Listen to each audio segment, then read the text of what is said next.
and touch the sound of silence. And in the naked light I saw 10,000 people, maybe. People talking without speaking, people hearing without listening, people writing songs that voices never share, and no one dared disturb the sound of silence.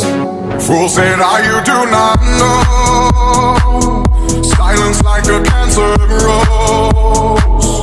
Hear my words and I might teach you. Lay my arms and I might reach you.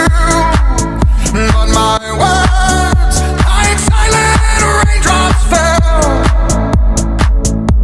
and echoed in the wells of silence.